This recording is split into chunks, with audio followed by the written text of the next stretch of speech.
Number 10. Sandman.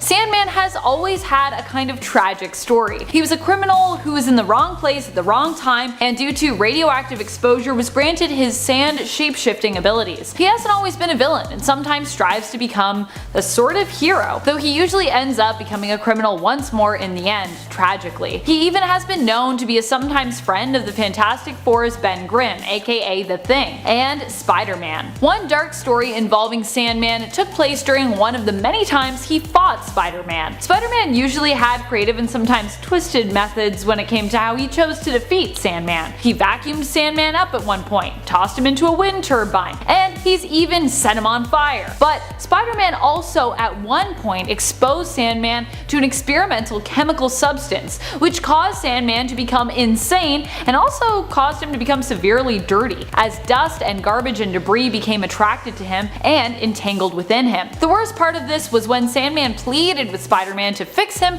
as his mental state continued to worsen and deteriorate. And initially, Spider-Man was actually a jerk and refused to help. Pretty messed up. Number 9. Chameleon. One of the Spider-Man villains who I think deserves more recognition is the Chameleon. He's not only a great and powerful Spider-Man villain, but is also one of the oldest ones around, making his first appearance in the Amazing Spider-Man issue number 1. He's been here since the beginning, baby! Dmitry Smerdyakov is also related to another powerful Spider-Man villain, KRAVEN the Hunter. Chameleon is in fact KRAVEN's half-brother. Where KRAVEN brings strength and hunting prowess to the table as a villain, Dmitry brings intrigue, his intellect, and originally his technology, which was responsible for him being able to transform so perfectly into any person he wished to impersonate. Later on, however, this power was later changed to instead be a power granted through an experimental treatment. He's also been known to slowly kill his victims in an acid bath, and it is their cries for help that helps him to perfect his mimicry of their voice. Number 8.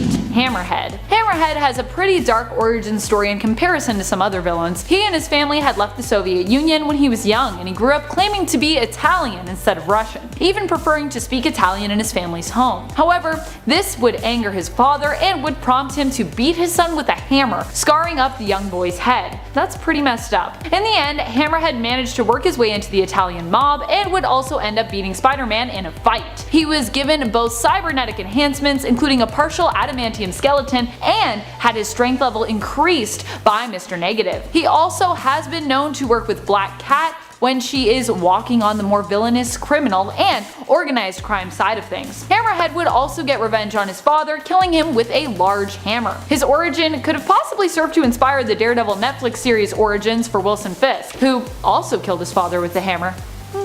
Number 7. MINDWORM. MINDWORM might not have been a major Spider-Man villain, but that doesn't mean that his story wasn't super dark and tragic. MINDWORM was William Turner, a mutant with powerful psionic powers who was kinda like a mental energy vampire, not to be confused with Will Turner from Pirates of the Caribbean. William needed to feed on others' mental energy or he'd actually die. As a child, he accidentally killed his mother in front of his father, draining her mental energy completely. His father went into shock and died as a result of witnessing this. William would then be raised in an orphanage, studying passionately and known for his intelligence. As an adult, he fed off of his neighbor's mental energy, taking a little from each person in his area, but not enough to kill anyone. Unfortunately, Spider-Man was one of his neighbors and sensed what MINDWORM was doing. Misunderstanding that William's psychic attack was for evil purposes, Spider-Man fought MINDWORM and handed him over to the police. Later on, the two enemies would actually become friends. However, MINDWORM would also later on once again relapse, becoming a criminal, as well as becoming severely mentally ill, in addition to being homeless. This all culminated into prompting MINDWORM to give up when he was being attacked by a street gang and allow himself to be killed. So sad. Poor MINDWORM. Number 6. Hobgoblin. There has been more than one Hobgoblin over the years, but many of them have proven to be quite dark villains. Roderick Kingsley as the Hobgoblin would be the one responsible for the creation or transformation of Peter Parker's friend and Betty Grant's husband, Ned Leeds, into another version of that villain. Ned Leeds was brainwashed by the Hobgoblin and convinced to commit criminal acts, even sometimes believing that he himself was actually Roderick Kingsley, the Hobgoblin, causing him to behave extremely villainously, adopting the Hobgoblin persona for himself. When Ned Leeds was murdered, it was because Kingsley had leaked the true identity of Hobgoblin as being Leeds, causing him to be targeted and killed by the Foreigner. Number 5. Morlun. Even when Morlun is not threatening the entire existence of all of the spider totems in massive stories like Spider-Verse or Spider-Geddon, he's still pretty terrifying. Despite looking like a gothic vampire wannabe, Morlun is actually one of the Inheritors, a family of energy vampires who feed off of totems throughout the multiverse. In the story The Other, he also tormented Peter mercilessly, almost killing him at one point, beating him to death, and eating one of his eyeballs. Ew. Number 4. Kingpin. Despite the fact that Kingpin isn't one of the first people you think of when you think of dark and menacing Spider-Man villains, he's been around since the early days of Spider-Man's adventures, appearing in Spider-Man comics in the 1960s alongside many of Spider-Man's other classic villains. Wilson Fisk has always been one of the darkest, most menacing villains because of the amount of power and control that he wields. In the film Into the Spider-Verse, we saw respect paid to this character in terms of how great of a Spider-Man villain he truly is when he became the big bad of the film that Miles and his team of spider folks went up against. He was also the one responsible for killing the Peter Parker from Miles' own reality. And in the comics, he also almost killed Spider-Man's Aunt May after learning of Spider-Man's secret identity and choosing to target those Peter loved during the events of the Back in Black story. Number 3. Lizard. Lizard is one of the darkest villains on Spider-Man's roster because of how tragic his origins are. Kirk Connors basically is a victim in a monster horror story, a sort of werewolf-like scenario, but as a lizard instead of a wolf. Dr. Connors simply sought to explore the science behind possible limb regeneration, and it was his studies and exposure to an experimental serum that caused him to transform into the villain known as the Lizard. He is often presented as a villain who has no choice but to give in to his animal instincts, which is what makes him so villainous, while Connors himself really has no intention to harm others. The monster within him, however, the Lizard, often does. At one point he transforms back into the villain known as the Lizard during a story called Shed and is tragically consumed by his animal instincts completely, which causes him to eat his own son. It doesn't get much darker than that. Number 2. Carnage. Sure, Kindred is a former human and current demon from hell, but Carnage is like a demon on Earth. Even disregarding the dark attachment that the Carnage symbiote had to serial killer Cletus Cassidy, Carnage recently became an even more darker villain after the Carnage symbiote appeared to die attempting to preserve Cletus during his re-entry to the Earth's atmosphere. While attempting to protect its human host, the symbiote actually burned up, and even more tragic, depending on your perspective I guess, it failed to save Cletus, who also appeared to have died on arrival. However, the Null-worshipping cult known as the Church of Darkness managed to resurrect Cletus by bonding the Grendel symbiote to him, allowing them to become a new Carnage known as Dark Carnage. Cletus was intended to be the vessel that would allow Null to awaken and return, but in order to do so he would have to collect codices from the spines of those who had previously bonded to a symbiote. I mean, dark is also in the name for this version of Carnage, but also this guy literally eats spines for breakfast, lunch, and dinner. So yeah, pretty dark. Number 1. Jackal. Jackal, of course, is one of the darkest Spider-Man supervillains around. He was Gwen Stacy's teacher, Professor Warren, but became obsessed with Gwen and fell in love with her. When Gwen died during the battle between Green Goblin and Spider-Man, the professor blamed Spider-Man and decided he would create a clone of her and Peter Parker after learning of Spider-Man's true identity. He was the villain behind the events of Clone Saga, creating more than one clone of Peter and Gwen Stacy. And if you thought the Scorpion was scary, Jackal was also a villain who teamed up with Scorpion and even sent him to kill Spider-Man at one point. He also kidnapped and threatened the life of people Parker cared for, such as his good friend Ned Leeds. Coming at number 10 we have Shocker. I think back when this villain was created, the idea of having someone who had vibrations as their superpower would have been a little bit harder to make fun of. Now many of you probably know Shocker. He has had a few moments in the sun, popping up in video games, and he even has a moment as one of the henchmen of the Vulture. Now you think someone who is canon in the MCU wouldn't fit onto this list, but when we break him down we start to learn that Shocker isn't that shocking. It would seem that this villain has a knack for losing to Spider-Man every single time, and it's probably because his powers aren't that impressive. He can make shockwaves that blast through the air, and he can make vibration shields. Yeah, I'm not that impressed by what you have to offer. In recent years we have seen less and less of this punchline of a villain, as I think the writers have seen that his time has come and he will soon be put to bed. As a kid I always got him and Electro mixed up because I thought Shocker meant that he was electrocuting people because he was shocking them. Well, at least for the new generation you won't have those problems because this guy is going to be gone pretty soon. Coming in at number 9, we have White Rabbit. I mean, right when we start breaking down this villain, you will learn why she is on this list. It's one thing to be a down and out loser who's had enough of the cruel world and now wants to dive into a world of crime because everything else has let them down. But when you come from a rich family and you turn to crime just for the sake of being angsty, then I don't really have much compassion for you, and your character isn't really relatable. The White Rabbit, also known as Lorena Dodson, built her persona off the Alice in Wonderland book. She thought that would be a cool and edgy way to get into the world of crime. I think she just indulged in too many psychedelics and maybe went off the deep end. I wouldn't be surprised if this character was inspired by the rise of LSD in the 80s when this character was birthed. In terms of powers, she has zero. All she has is a bad attitude and a general understanding of martial arts. She's not a villain that any of us are clamoring for. And coming in at number 8, we have Stegron, the Dinosaur Man. Once again, if you get to pick your powers, maybe you should shoot a little higher than being a species that already went extinct. They already lost the battle with nature. You think they will be able to take down superheroes? Stegron was originally Dr. Vincent Stegron. He was a scientist who took a liking to the serum which turned Kurt Connors into the Lizard Man, and he decided he would up the ante a little bit. He mixed the formula with dinosaur DNA and then shot it all up inside his body and turned into a dinosaur-human hybrid. He then went on to try and make an army of dinosaurs to try and take over the world, but was taken down by a force he didn't expect. It was winter. Dinosaurs are cold-blooded apparently, so when winter came around, they all went to sleep, including Stegron. If you're picking your superpower, you should go with something that can handle temperatures below 10 degrees Celsius.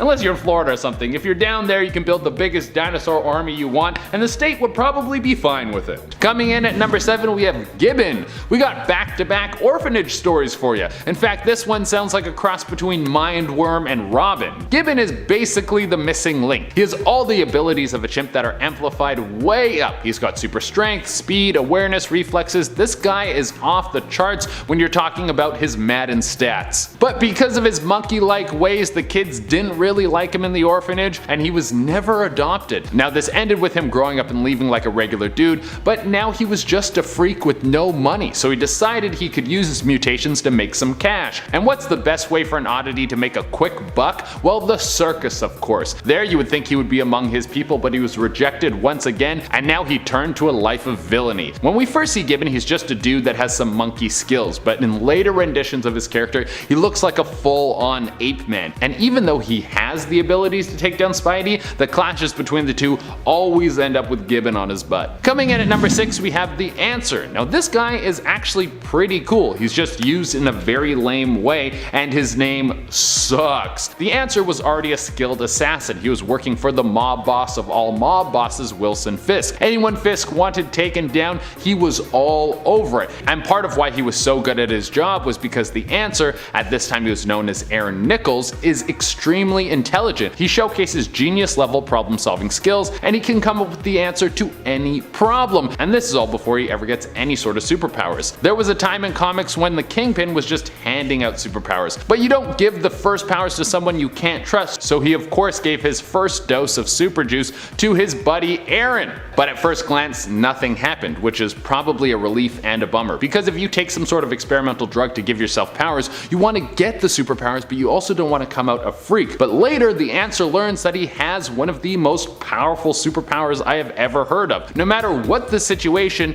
when he is faced with a conflict, his body will supply him with the powers to counter who or whatever he's fighting. So normally he's just a guy, but when the time calls for it, he can fly or create force fields or get super strength. But after running with Spidey that he wins, the character just kind of disappears and we don't see him that much. This guy fits on this list because of the wasted potential. Coming in at number 5, we have Kangaroo. I brought this up in the first video. If you're a villain or a hero and you're choosing your power, you don't have to pick something lame. It seems like some of these villains focus way too much on the branding of their super persona rather than the powers. With Kangaroo, it seemed that the villain was set on theming themselves after kangaroos rather than having a cool power. He has implants in his legs that allow him to jump very far, and he's also a skilled boxer. Like, not the worst combination of things, but when you're hell-bent on taking out Spidey by stomping on him, you're probably going to lose a lot. There was this weird time in the 70s and 80s where Australia was this thing that the media was trying to push, push. It was foreign, it was interesting, no one really knew how to sell it. The closest that we got was Crocodile Dundee. But this villain seems like the big wigs at Marvel wanted to make an Australian themed villain because they thought kids would like it, rather than thinking of a good character first. Coming in at number 4, we have the Swarm. Have you guys seen that episode of South Park where they make a joke that the writers from Family Guy are just manatees in a tank and they all pull out 3 random topics to base an episode around? Well, that's what the Swarm feels like. They were like,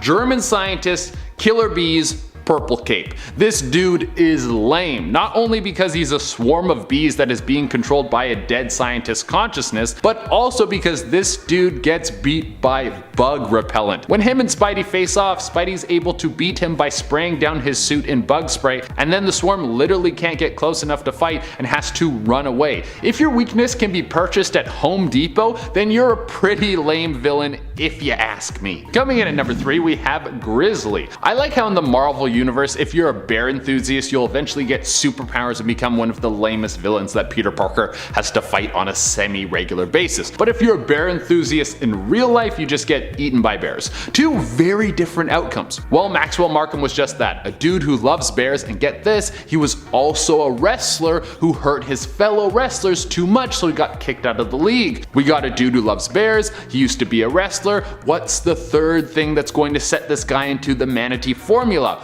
Oh, he was also given a bear suit that would hook him up with some superpowers. Where did he get this suit? Well, he got it from the Jackal, who's one of Spider-Man's best villains, but that dude has a lot of dud moves. I feel like the Jackal just wakes up some days and is like, what if I gave a dude a bear suit so he thought he was a real villain and then Spider-Man would have to deal with it? That would be jokes. Some of his plots sound more like pranks than actual schemes to cause mayhem. And number 2. Morbius. We have to include Michael Morbius, the living vampire. I mean, after all, Jared Leto is set to take on the bloodthirsty mantle with a sneaky little peek at Michael Keaton's Vulture at the end of the Morbius trailer that we got earlier this awful year. A lot of people are wondering who this guy is now. Making his debut in Amazing Spider-Man 101, Michael Morbius was of course a scientist, and actually a Nobel Prize winning biochemist. Having a debilitating blood disease plus experimenting with bats to find a solution, you already know what's about to go down. The best part of his origin story is that when he meets Spider-Man for the first time, this just happens to be the time where Spider-Man is donning the 4 extra arms, and it's pretty entertaining. So Morbius, in his thirst for blood, is like, oh, that dude's got 6 arms, that's like a lot of blood. Oh boy, that would be pretty yummy. So Morbius attacks and does a pretty decent job. In comes Curtis Connors to help out. Or rather, you know, turn into the lizard and make Spider-Man's day go from bad to worse. I'm pretty pumped to see Jared Leto take flight with Morbius. I mean, I'm also pretty sure Jared Leto's already a vampire to begin with, so I'm sure his method acting will really come in handy. And coming at the number 1 spot, we have Humbug. Here's the thing, when you hear that there's a hero based off a spider, that's kinda cool, because at least spiders are scary, they make web, they do some interesting things. But when you hear there's a villain that just has a general insect theme, you can throw that one in the trash. I really couldn't dislike this villain more. For one, he should be able to beat Spider-Man because he's got a super suit that gives him skills that are on par with the web slinger. But this guy has the worst weakness of all, a love for bugs. He loves bugs so much that Spider-Man has been able to halt this guy from a life of crime by telling him he's going to smash some cockroaches. Number 10, Stunner. Angelina is one we all forget. She was for a time the devoted and loyal ally and girlfriend to Otto Octavius, who used his smarts to create virtual reality tech that allowed Angelina to live through a virtual form, an avatar who is stronger and that Angelina considered was more attractive in comparison to her true biological form. She got knocked into a coma for years following an explosion, and when she awoke years later, she learned that Otto had died, though really Otto had moved his consciousness into Peter's body, becoming Superior Spider-Man. She swore revenge on Spider-Man, not knowing this, and once again took her virtual form of Stunner. Sadly, she was later defeated when her tech was disabled, and Superior Spider-Man created a virtual version of Otto to break up with Angelina. Number 9, Vermin. Vermin was a Spider-Man villain who really only became such because of previously being abused by others throughout his life. Edward Whalen, as a young boy, was severely mistreated by his father and ended up running away because of this. He then ran into Baron Zemo and Arnim Zola and became the victim of their experiments, which transformed him into a rat-like humanoid creature. They sent Vermin on a mission to eliminate their enemy, Captain America. This conflict eventually led him to be apprehended later on by both Captain America and Spider-Man, who ran into Vermin in New York City. Vermin would also become the prey of KRAVEN during his last hunt, and from there would end up becoming allies with Spider-Man actually. Number 8. Sandman. One of the most powerful villains around, especially as he can turn into and manipulate sand. Just as long as there are no vacuums around for him to get trapped in, which is a thing that has happened in the comics before. Seriously, you can check it out in the original run of The Amazing Spider-Man in issue number 4. Though thankfully years later that was retconned to be a choice and not a weakness of Sandman's. So in reality, no, vacuums aren't that dangerous to the villain, who can not only reduce himself to tiny and deadly particles of sand which he can control, but who can also harden himself to be as tough as a very thick and solid rock face. Sometimes I just think, listen to what you're saying, Amanda. When you wrote that, people are definitely gonna be like, would you just say he can harden himself? But I mean his body, his form, okay? Get your minds out of the gutter. Sandman is powerful because of all he can accomplish in his sandy form and all he can withstand. He's also played not only the part of a powerful villain and member of the Sinister Six, but has also been a powerful ally to Spider-Man at times as well. Number 7. Kingpin. When it comes to strength and influence, Kingpin is one of the best out there. I mean, or should I say the worst? He's one of the worst. When you think Kingpin, you might think of Daredevil when it comes to his greatest enemy. But although Spider-Man might not be his number 1, Kingpin has still been terrorizing the webhead in addition to Matt Murdock since the Silver Age. In fact, Kingpin made his very first appearance in the Amazing Spider-Man comic issue number 50 in 1967. How about that? Kingpin is not only physically strong, but is also known for being a criminal mastermind with enough influence that even locking him up can't stop him. He's just got that much clout and that many connections. Number 6. RHINO. One of the Spider-Man villains that we often forget but who is exceedingly strong is RHINO, Alexei Saitsevic. He himself is a hard hitter in Marvel Strike Force though, so if you are working on that Sinister Six build, then he might be one of the first to come to your mind when we talk about powerful Spider-Man villains. RHINO got his powers from exposure to a combination of gamma radiation and chemicals. This granted him super strength, and while he's often depicted as being not quite one of the brightest of all the villains, he still packs quite the punch with or without his RHINO armor. I gotta say though, when I think of RHINO, I still think of him first as a guy who looks like he's running around the city in a RHINO onesie, like in the 60s Spider-Man cartoon. Number 5. KRAVEN. For KRAVEN the Hunter, Spider-Man has always been the number 1 prize. This was the inspiration for the story KRAVEN's Last Hunt, where it appeared that KRAVEN had finally captured and defeated Spider-Man by killing him. In truth, he had simply incapacitated Spider-Man, placing him in a comatose, death-like state for a few weeks. When Spider-Man awoke, he discovered that KRAVEN had basically been standing in for him while he was out, and it was revealed to Peter that KRAVEN's whole plan was to beat Spider-Man at his own game, proving that he himself was a better hero than the Spider by becoming sort of Spider-Man? In the end, KRAVEN felt he had accomplished what he had set out to do, and in a way also showed respect for Peter Parker's approach to heroism. Feeling that he was almost at peace with the world, KRAVEN took his own life, ending his legacy. Or at least this would have been a dark but meaningful end to his legacy, but instead of staying dead, KRAVEN would later be resurrected. Oh, comics. Number 4. Norman Osborn. While Norman Osborn might not be the most physically powerful of all Spider-Man's opponents, he is definitely one of the most powerful in terms of influence and genius. One of the most influential villains of all time for sure. Norman Osborn has definitely caused Peter and many adjacent loved ones and allies the most grief and pain over time. Norman is also so powerful that he moved from being solely a Spider-Man villain to an Avengers villain and really kind of an all-heroes villain during the Dark Reign storyline, which is pretty impressive. Number 3. Morlun and the Inheritors. Now I know some people are not going to like me putting Morlun this high on the list because I know there are some out there who detest both him and the Inheritors, but I truly believe that he deserves this spot along with his family of alternate dimension Victorian energy vampires. Yeah, I said it. They're kinda weird, but so what? I personally think that that's always been part of the charm of both Spider-Man and Batman's rogues galleries, and what makes them both superheroes who have some of the best villains out there. They got a lot of weird villains villains, Morlun notwithstanding. Morlun is an energy vampire who, along with his family, not only threaten the life of Peter Parker, but just about every other Spider-Man, Spider-Woman, and any other spider folks out there. He also showed up in the Spider-Man story The Other and proved not just how deadly he was, but how cruel he was as well, which in terms of ranking powerful Spider-Man villains should earn him bonus points, as those two seem to go hand in hand. Cruelty usually comes with power in these stories. Number 2. Null. Null is coming, and he's not just coming for Venom, he's coming for everyone this time around. Still, originally Null was a cosmic god and villain intrinsically tied to Venom in the comics, and he was asleep, so he was a villain who not everyone had to worry about, because, you know, he was snoring. But Null being a Venom villain means that he is therefore part of the Spideyverse in comics, as Venom comes from Spider-Man comics originally. All in all, Spider-Man's world just keeps growing and expanding every year, especially as more and more are getting that additional symbiote fever.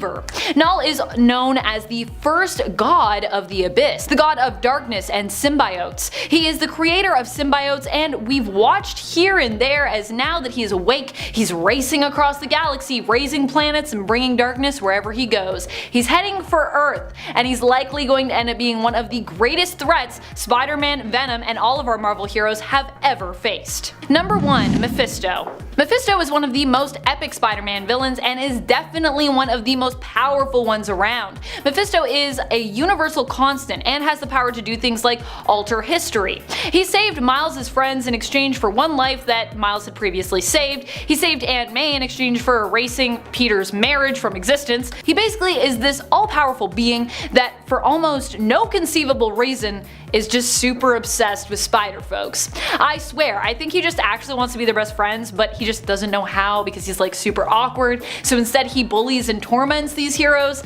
Mephisto likely just needs more hugs, but he's still one of the most powerful villains around. Coming in at number 10, we have Frogman. I mean, if you don't have any powers, you don't have to commit to a super lame animal. Frogman is Eugene Petilio. There was a time when he took his frog suit and he tried to take on some of the hardest hitting street level Marvel heroes. More than once did he come face to face with Spidey, and every time he was taken into the dirt almost immediately. And it's not hard to figure out why. The guy built a suit where the only power was how high he could jump. Like, if you're going to get your powers from some sort of accident or you're born with them, then you don't have a choice. You have to stick with whatever your weird power is. That's your life. But if you're building a power, then you can be whoever you want. Why would you choose frogs? There are so many other creatures you could go with. Like the Falcon. Even though he's not the coolest hero of all time, he's a million times cooler than the dude who hops around and tries to cause some havoc. On the bright side, Eugene's son eventually takes on the mantle of the frog suit and tries to be a hero, but on the downside, Eugene's son sucks at being a hero as much as his dad sucks at being a villain.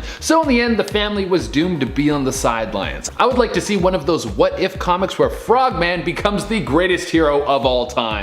Hey guys, if you like these videos and you want to see some more, make sure you hit that like button. Number 9, the Trapster. His name is Peter Petruski, and I can't believe how long he's been around. Marvel has him come back again and again, despite the fact that he's got no powers other than this weird paste gun. He invented a super adhesive liquid paste and loves using it for evil. He's redesigned his costume multiple times, always ridiculous and far too proud of himself, but he has definitely been around. He appears in multiple stories and has gone up against the likes of Daredevil, Fantastic Four, and of course Spider-Man. All with just a goo gun. He is hired by Red Skull at one point and even has a run-in with Ghost Rider. His paste was once confused for Spider-Man's webbing, and Trapster was furious to see Spidey getting credit in the newspaper for his crimes. Trapster is undeniably lame, but he's obviously got some fans because he's been around so long, so we'll leave him here at number 9. Lame, but not the worst. Coming in at number 8, we have MINDWORM. You know, for some of these villains, it seems that the writers went to so much work to really come up with someone who was interesting and had motivations for evil, but then they just throw them in the toilet, and that's what really happens with MINDWORM. MINDWORM starts off great. He has powers from birth. He's some sort of mutant kid with a huge huge head. Of course he's weird and kids don't like him, but at least his parents love his huge cranium. But what Mindworm doesn't know is that he's feeding off the psionic energy of his parents, draining their brain. Eventually he gets too greedy with this and he kills his own mother and father. He didn't mean to do this,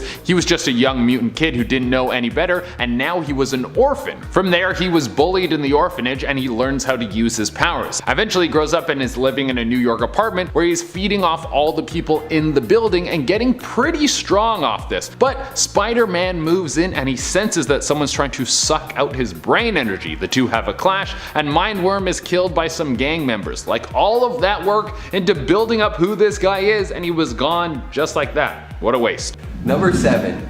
Slide. This guy was a chemical engineer who created a chemical coating that eliminated all friction between that object and surfaces. He's like the opposite of Trapster. He invented the ultimate lubricant. Then this evil tycoon buys up the company that he works for and shuts down the lab. Slide, aka Jalome Beecher, was going to build his own company founded on the non-stick solution he invented, but no bank was willing to give him a loan. So he did what anybody would do and decides to rob the bank. He makes himself a costume out of this material and, free from the clutches of friction, is able to zip around skating on the ground up to 30 miles per hour and can't be stopped, not by people's grabbing hands or even Spider-Man's sticky webbing. Now, this isn't exactly the most lame villain, but the idea of this slippery criminal sliding all over the place just doesn't really do it for me. Where's the stakes? Spidey could just wait for this guy to slip and fall off of a cliff or into oncoming traffic, or they could just have him slip and slide right into a jail cell. I'll say one thing, the way that he zips all over the place in the comic panels looks like a lot of fun. Number 6, the Walrus. With big wet flippers and menacing tusks and the blood-curdling cries of "Arf, arf," it's easy to see how terrifying a walrus-based supervillain could be. This guy is not. Hubert Carpenter was created when his uncle, a janitor, tried again and again to give Hubert powers. They exhausted the names of animals he could have the proportionate strength of all the way through the alphabet till they got to the letter W. He was totally stumped and then became inspired by a poster of the Beatles and becomes the Walrus. He goes on a classic spree of mass destruction, eventually seeing Beast lecturing at a university and decides to attack him to prove that he's the greatest product of modern science. Hilariously enough, it's actually Frogman who gets the credit for taking him down later, and this really gets the blubber boiling. Spider-Man can't help laughing when he meets this guy and winds up taking him down for the second time with just a tap of his finger. Coming in number 5, we have Typeface. You know what everyone loves? Signage! So why don't you make your persona based off that? I'm sure that will pull in a ton of people and you'll become one of the most famous supervillains of all time. No way, man, Signage is super lame. Well, Typeface, also known as Gordon Thomas, didn't think so, and he had a pretty good foundation. He was a Vietnam War vet who was skilled in hand-to-hand combat, military tactics, and all sorts of weapons. He even beat Spider-Man in their first encounter. If this guy changed his theme to anything other than Signage, he probably would have been pretty cool. But the reason that he did this was because when Thomas came back from war, his life fell apart and he ended up getting a job at a sign shop, and it was the only time in his life where he ever felt happy. When the place was bought out, he lost his job, and this was his inspiration to become a villain. Luckily, he eventually switched sides and becomes a hero. If you're gonna get an F on your character, you might as well be on the side of good. Number 4, the Spot. This guy is something else. Some people think his powers are pretty cool and others hate him, but he definitely belongs on this list. Spider-Man himself bursts into tears laughing upon meeting this guy, and looking like a Dalmatian, it's pretty easy to see why. He's all white, covered in black spots that function as two-way portals. That's pretty much his main thing. He takes the spots and he chucks them around and uses them like portals, like this is Looney Tunes, messing around with Spider-Man and even making him punch himself in the face. If this guy doesn't sound lame enough already, the more portals that he throws around, the less spots that he has on his body, making himself more vulnerable. He got these powers after being exposed to the spotted dimension, and the spots can even be suspended in mid-air. It's honestly a pretty cool concept, but the villain himself is just too lame to make it work for me. And coming in number 3 we have Spidercide, like genocide but performed by a spider. Yeah, that is not the best writing I've ever heard of in my life. Spidercide was birthed out of the Clone Saga, which is considered one of the worst sagas in comic history. So any villain to come out of it is probably never going to see the light of day again unless they're used as a joke. Spidercide is a clone of Spider-Man that has the ability to regenerate from what seems to be any accident. He was convinced at first that he was the real Peter Parker, but then he found out that he was just a freak. Such is the plight of most clones. When you read his character on paper, it sounds super cool. He has the powers of Spider-Man with some of the most deadly features of the Terminator, but the character was used in such a horrible fashion that it became a laughingstock before it ever got its time to shine. Maybe in the future we'll see someone use this character to its full ability. Number 2, Plant Man. In Strange Tales number 113 from 1963, we meet the mysterious Plant Man. This gardener turned professional criminal was born in London and orphaned at a young age. When he left the orphanage, he became lab assistant to a well-known botanist who was studying the low-level mental activity of plant life. Unfortunately, this guy fired him for focusing too much on this invention he was making and not gardening for him. One day, lightning strikes his plant ray gun that he's been working on, and it becomes imbued with the power to control and animate plant life. Ooh. So he then makes a disguise and sets out to get his revenge for being fired by framing his boss for robbery. The plant life isn't the only thing with low-level mental activity, as this guy made from leaves somehow thinks that he can take on the Human Torch. He is later quickly defeated and his ray gun is destroyed, although I'm sad to say he does appear again in 2002. And coming at the number 1 spot we have Big Wheel. This villain's theme is a massive wheel that he rides around and it has guns on it. Reading some of these is like watching a breakdown of a group of YouTubers trying to find out what they need to do so they can set their channel apart from everyone else. Like maybe if I was the wheel guy, then people would like my content. Well, Big Wheel's just an ordinary guy until the Tinkerer gave him something that was probably a prank. A massive wheel that could ride around and had guns on it. You think something like that would be extremely hard to control, and you would be right. Big Wheel would die when he lost control of his massive wheel car thing and fell into a river and drowned. Here's a lesson for any future villain. If you want to pick a gimmick that is going to set you apart from the rest, before you make a hard decision and invest in a giant wheel that will get you killed and make you look like a fool, you should probably hire a think tank to come up with a better idea. Like I said earlier on in this list, you can pick whatever power you want when you're building it from scratch, so why go with wheels? Number 10, White Rabbit. You might not think of Lorena Dodson as being a very dark villain. She's just a woman after all who's obsessed with Alice in Wonderland and basically turned to a life of crime because she was bored. Her greatest power is her wealth, which allows her the gadgets and goons she needs to be a supervillain and a criminal. However, during the Absolute Carnage tie-in, Symbiote Spider-Man, we get a little side story involving a man who once wore the symbiote suit unknowingly that also features Dodson. In it, she ends up aiming to scare the man who is actually a judge that condemns her in court after being a witness to her causing a public disturbance and assaulting civilians at a local burger joint. Her scare attempt, however, results in the death of the man's son, who goes into cardiac arrest. The whole story is pretty dark. Number 9, Morbius. Morbius isn't always a Spider-Man villain, but he did start out in the comics that way. Although he is more of a neutral figure inherently, his pseudoscientific vampirism and bloodthirst often put him in the villain category, and put him in conflict with none other than Spider-Man. Which I also kind of get, considering that the first time they met, like most old school comics, they had some miscommunication which led to a fight between Morbius, the Lizard, and Spider-Man. And during the fight, everyone seemed to miraculously discover they needed the other's blood to become cured from their ailment. And so the blood wars began, and the stealing and baiting of blood would become a common trope for the sometimes villain known as Morbius. He's like a blood bandit. He loves to steal that blood. Number 8, Tombstone. Some might think that Tombstone is some kind of zombie or Frankenstein's monster type villain just based on his look. While Lonnie Lincoln was later on mutated by exposure to a chemical, which granted him superhuman strength and durability, previous to this, he was actually just a crime boss with albinism. In fact, it was likely all the teasing that he suffered as a child due to his condition that likely encouraged him to become an indomitable criminal, filing down his teeth to appear more intimidating. His dark, grim, yet striking striking appearance is also a result of the time period in which he was introduced. Tombstone made his first appearance in the Web of Spider-Man series in 1988. He's definitely got a very 80s villain look. Number 7. Sauron. We've talked about the dark tragedy that is Morbius' existence, and now it's time to talk about another monster villain of Spider-Man's rogue gallery, Sauron. Carl Lycos was bit by pteranodons from the Savage Lands while on an expedition with his father. These bites would cause Carl to transform later on, causing him to need to drain the life energy of others in order to survive, basically turning him into an energy vampire. But from there, his story would only get more strange and tragic. While siphoning energy from a mutant, he underwent a further transformation, turning him into a hybrid creature, part pteranodon, part human. While Sauron was originally introduced as a villain during the X-Men comics, Spider-Man would face him during his time working alongside the mutants, both taking on Sauron and the team known as the Savage Mutates, and later fighting against Sauron with his own mutant class that he was currently leading and teaching. I love Spider-Man as a mutant teacher, I think it's super cute.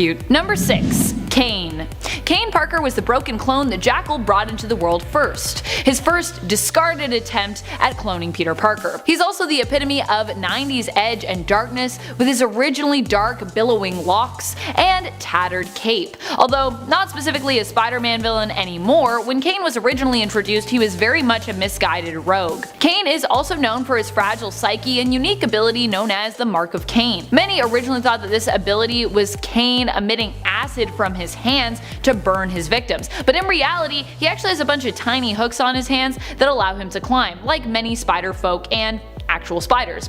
He can use these hooks to dig into someone's flesh, making it look like he has left an acid burn when really he just dug a bunch of super tiny spider hooks into their face. Yay. Number 5. Carnage. I was actually tempted to put Carnage even higher on this list because he's just so powerful.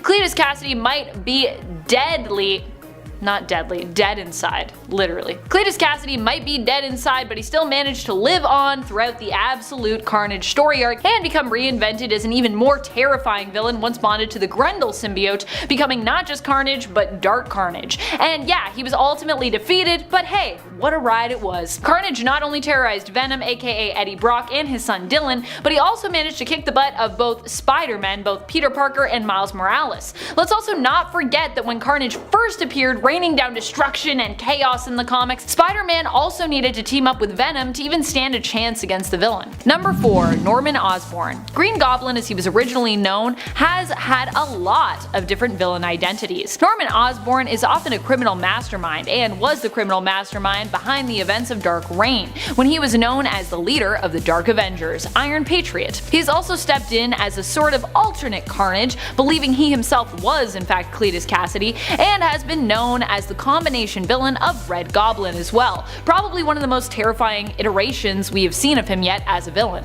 And he was also the Goblin King for a time. No relation to Madeline Pryor's Goblin Queen, by the way. But when it boils down to it, Norman Osborn is one of the darkest Spider-Man villains because he is so focused on going that extra mile just to find new and insanely twisted ways to torture Peter Parker and Spider-Man. Dude is crazy. I love it. Number 3. Kindred. This villain is pretty dark since it's been alluded to that they are a demon from hell. In life, they were someone close to Peter Parker who was betrayed by him and by Norman Osborn. They have returned to get vengeance and use demonic centipede creatures to manipulate others by having these summoned creatures crawl inside those that they wish to torment. Ick. But also not ick to house centipedes, which are lovely little creatures who feed on other house pests. We like house centipedes, but we do not like demon mind control centipedes. Yes?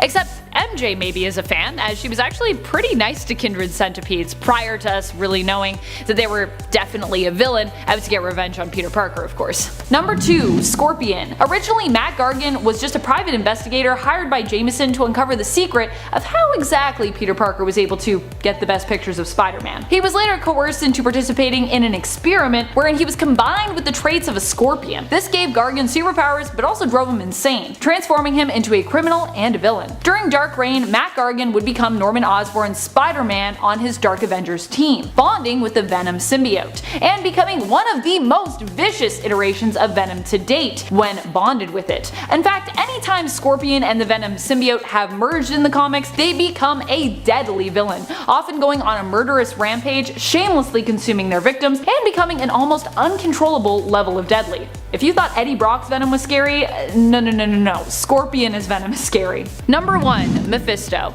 Of course, it can't possibly get more dark than Mephisto. When it comes to his feud with Spider-Man, or Spider-Folks for that matter, Mephisto seems to have a bit of an obsession. He saved Aunt May for Peter in exchange for his marriage to MJ, saved Miles Morales as Spider-Man's teammates in exchange for the life of a civilian that Miles had saved in that other timeline where his teammates died, and he convinced Otto Octavius as Superior Spider-Man to return to a life of villainy in order to defeat an alternate reality Spidey who was also that Earth's Norman Osborn. That's like getting rid of 2 Spider-Men with 1 stone. I like to imagine he keeps these little wins and trophies in a shrine that he has in his closet, because he is secretly the biggest Spider-Man fan ever. He even possessed Gwenpool's brother, and she's really only a small percentage related to the Spider-Verse as a sort of alternate version of Gwen Stacy mixed with Deadpool. Mephisto has revealed it's his dream to make life a living hell for all Spider-Folks everywhere. How nice. Add in the fact that he's basically Marvel's version of the devil, and you've got one twisted and dark Spider-Man villain. Possibly the most dark. Kicking off the list at number 10, we have the Thousand, aka Carl King. The Thousand made a brief but memorable appearance in the comics, beginning with Spider-Man Tangled Web number 1. Back in 2001. Carl's origin story is quite compelling, as he actually witnessed Peter Parker obtain his powers by being bitten by the radioactive spider. He's clearly upset and a tad jealous. The opening of the issue has him just staring out of a cafe window, just stewing in the fact that it should have been him instead of Peter Parker to get those powers, which, you know what, I understand, man. I say that every single time I watch a Marvel movie. So, making a terrifying entrance, he reveals himself as the Thousand. So instead of getting the same powers as Peter, he actually turned into 1,000 spiders. No, I don't like that. I feel sick looking at this guy. The last page of his first issue really pulls you in. It's his skin suit, like it's his skin as a suit, just chilling on a coat hook, while he takes over Miss Peyton, even revealing that he ate her from the inside out. He's a bunch of spiders that take over your body. No wonder we didn't hear much about this guy. Yuck. Next, get out of here. And before we move on with our list, guys, if you haven't already, please toss us a like down below. It's a big help to us here at our secret underground bunker. Thank you so much. Okay, back to these crazy villains. And coming in at number 9, we have the Spot. Making his first appearance in Peter Parker the Spectacular Spider-Man issue 98, the Spot isn't exactly the coolest villain per se. I mean, he doesn't throw pumpkin bombs, he's not made of 1,000 spiders, but when Jonathan Owen was exposed to the spotted dimension during an experiment, his skin became white with black spots, and those spots acting as warps in space. Honestly, this character is super unique. In his second issue, you really see what he can do. He uses these portals to punch through space and hit his victims far away. He holds these portals like frisbees, and personally, I would love to see this guy fight Doctor Strange. The whole portal versus portal action alone would be mint. And they're both doctors. So why hasn't this happened yet? I don't know. Seeing Spider-Man use his portals to hit Thanos in Infinity War makes me think if the Spot was in a Spider-Man movie, it would be just hours of that. And honestly, that would be sweet. I'm here for it. I wish I was the Spot. Scratching your back would be so much easier. Instead of reaching and like trying to like pull your shoulders out, no thank you. Much better. Coming in at number 8, we have Swarm. Oh, you thought I was done with disgusting Swarm villains. No, think again. Fritz von Meyer made his debut in Champions issue 14 back in 1977. And as you can probably guess by his name, yes, he's made of a swarm of bees. Kind of like the Thousand, except somehow worse. He's also a scientist. So for sure worse, definitely worse. He used stolen gold to pay for all of his projects. So he's a Nazi beekeeper who steals gold. Great. You're a villain. You did it. So it's no surprise we haven't heard much about him. I mean, what a weird character. One day he found a beehive that was not like any other. So Fritz made a device that hoped would reawaken these bees, which he thought were like the end result of a mutation with a nearby fallen meteorite. The bees woke up, but then they continued to attack and kill Fritz, the Beekeeper Fritz. No, not him. And then his consciousness was spread out through all of those bees, and now you have the swarm. Literally the bee's knees. I don't care how tough you think you are, there's no chance you're going toe to toe with bees. There's no fight. If I was swinging around the city and a swarm of bees was robbing a bank, I didn't see that. I'm just gonna keep heading to Aunt May's. No worries. Headphones are going back in. Good luck. RIP, good game. And coming in at number 7, we have MINDWORM. In Amazing Spider-Man Volume 1, Issue 138, we were introduced to William Turner. No, not that William Turner, although I'm sure he'd be great. He's probably fine. I'm talking about the telepathic, tragic, minor Spider-Man villain, MINDWORM. Born with limited telepathic powers, he was the cause of his parents' untimely death, and he suffered from it for quite a while. So he grew up in an orphanage and protected himself from bullies using his mind powers, thus donning the nickname MINDWORM. He's extremely smart. He even looks smart too, with his big giant brain head. He attacked Peter once by hijacking the minds of others to do the dirty work, so people just started attacking him randomly. What I like most about this villain is he tries not to be a villain, for the most part at least. He just feels this tremendous guilt after being born this way. I mean, it's not his fault. Number 6, Red Goblin. Green Goblin plus Carnage equals holy shit. Appearing in the Amazing Spider-Man 798, Norman Osborn stole the Carnage symbiote, and then after that, it was just a nightmare. So Norman used the symbiote to eject all of the nanites, but then that ended up creating this monster mash, becoming the Red Goblin. Put them both together, very scary. The rare weaknesses that the symbiotes do have went away once the two had merged, right? So if you think you can use sound or fire to take this guy out, it's your funeral, no way. Green Goblin was fine with those things, so now the Carnage side of Red Goblin isn't affected either. Even the bombs that he used are like these Carnage pumpkin bombs that will like bite you. It's all fused together and it's really intimidating. I'd love to see more of the Red Goblin, let's go. And number 5, Calypso. Making her first appearance in Amazing Spider-Man 209, Calypso is a voodoo priestess who also happens to be the lover of KRAVEN the Hunter. After gaining her powers from sacrificing her own sister, it's safe to say she took the villain route. So what started out as her being the significant other to KRAVEN the Hunter soon turned into Calypso taking over the mind of the Lizard and using him. Not cool. You can see this take shape beginning in the Torment 5-part storyline. And with rumors of KRAVEN the Hunter being casted in the next Spider-Man flick, who knows, maybe we'll get a little sneak peek at Calypso as well. Fingers crossed. Number 4, the Red Vulture. Okay, so we talked earlier about the Red Goblin, so we might as well throw another big red in the mix while we're here. The Red Vulture made his comic book debut in Amazing Spider-Man issue 592, and while some may see the Vulture as Adrian Toomes, the Red Vulture is actually James Natal. So James started off working for the mob, of course, and then after the workload kept increasing and increasing, he requested some help. So his superiors figured it would be a great time to use him as his test subject to make a new super bad. Using the same technology that had created the Fly and the Scorpion, but with a little hint of, memory loss thrown in there, Spider-Man found this monstrosity during a patrol, and he saw him eating a guy. He has acid spit, so it's not too hard to eat a guy.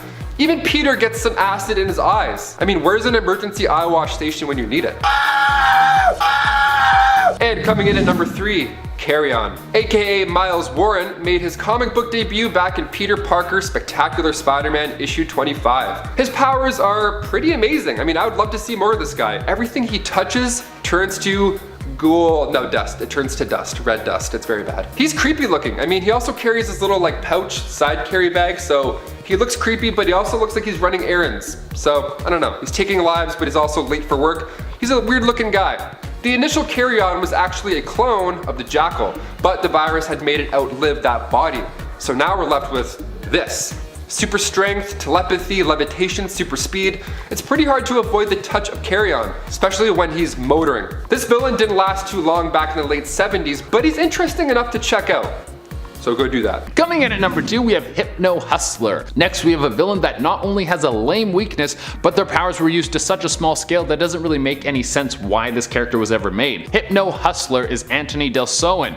and he has music that can take over your mind. His songs allow him to control people around him and then they do his bidding. But the thing is, if he hears his own music, he will also become hypnotized. He can't even handle his own groovy music, which seems strange. I've never heard of a hypnotist hypnotizing themselves. But when we first see Hypno Hustler, he's shaking people down for just their pocket change at a show. I feel like this guy should have had bigger dreams. If he got one of his songs on the radio, he could have taken over the world. And closing off the list, coming in at number 1, we have Tombstone, a notable villain in the Spider-Man PS4 storyline, and making his debut in the late 80s in Web of Spider-Man 36. Tombstone, aka Lonnie Lincoln, grew up bullied due to his physicality. He was born albino and much taller and stronger than others, so naturally he himself also became a bully too.